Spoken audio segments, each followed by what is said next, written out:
Now hold on. You're probably confused what I mean by this.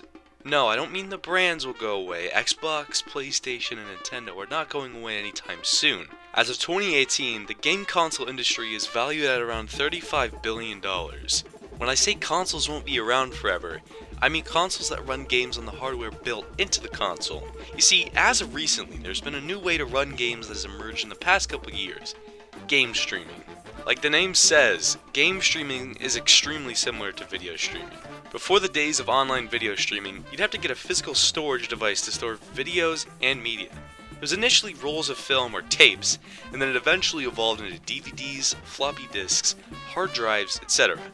This worked fine for a while, but when the internet emerged as a new way of viewing media with sites like Newgrounds, media companies figured they could shrink costs and risks by a lot just by holding their video on a server and playing the video over the internet through their website. This was much more cost effective than the capital needed to produce and deliver DVDs across the world. Now, the first website to initiate the online streaming boom was YouTube, then shortly after Netflix. You know the story. Now, game streaming is extremely similar fundamentally. Essentially, the service provider would run the game on their servers and transmit the video feed over the internet while also taking in inputs from the player. In theory, it should be able to perfectly emulate what playing a game on a traditional console would feel like, right? Well, I'll get into the flaws later, but let me explain why so many companies are pushing for this new method of gaming.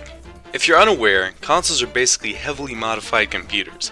This means in producing just one PS5, Sony needs to source expensive parts like the processor, memory, and storage just to get the bare bones console working, not even accounting for the accessories that come with each console like the HDMI cable and controller.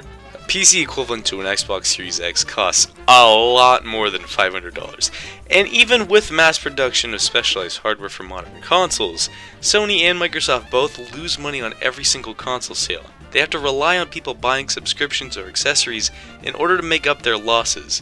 This business model has been sustainable for a while now, but it also has some big risks. This has been especially evident with the launch of the PS5 and Series S and X, as scalpers bought the consoles en masse on launch to resell them at a higher price. This meant that during the time when not a soul could lay their hands on the next-gen console, so many consoles were left dormant, meaning no one was buying extra controllers or games, which lost Sony and Microsoft a lot of money. So the idea of game streaming is definitely more ideal to these companies trying to make a profit. Hello! I like money!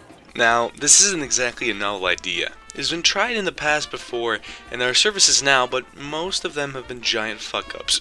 Google Stadia. The biggest problem with game streaming is how variable network bandwidth can be, and how much it affects the responsiveness and quality of the gameplay. The input delay is much worse when streaming games because the controller input isn't sent directly to the console. The input has to go over the network into the host servers and show up on your end. So by just streaming, you add 2 extra steps to get a single input on screen. This makes esports games, or games that require really fast reflexes, light years more difficult when game streaming. So it is completely off the table if you dreamed of being a pro Fortnite cranker, since your hardware is objectively inferior to a console or PC, hell, even mobile if you want to go that far. Well, let's say you didn't want to play esports games and you just want to enjoy a good old single player game. Well, sorry to say it, but even those aren't saved.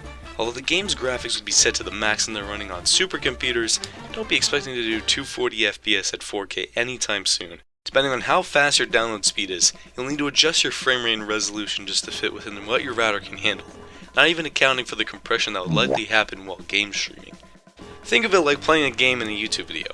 What you're seeing on screen right now is likely what you would see if you were to game stream on your device right now. While it's alright, the blocky look of compression just looks worse compared to playing the game natively. I mean, you can decide for yourself if this is worth it, since you don't have to spend a penny on a next-gen console with this. Now, what does this mean for the future of game consoles? I'm pretty sure this is the future of gaming in 20, hell, maybe even 10 years. Obviously the quality and responsiveness is inferior to native gaming, but game streaming will probably become the main way of playing games for the masses due to the fact that it won't be that expensive. Likely just a monthly subscription with at most having to pay for something like a controller or a hub for your TV.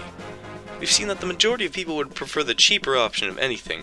Almost half of the entire gaming market is made up of the mobile games industry, which consists of games that go with the freemium business model. Now, I might be wrong, and maybe Google Stadia is evidence of what will happen with game streaming, or maybe I'm not. Well, we'll just have to wait and see. That's it. See ya.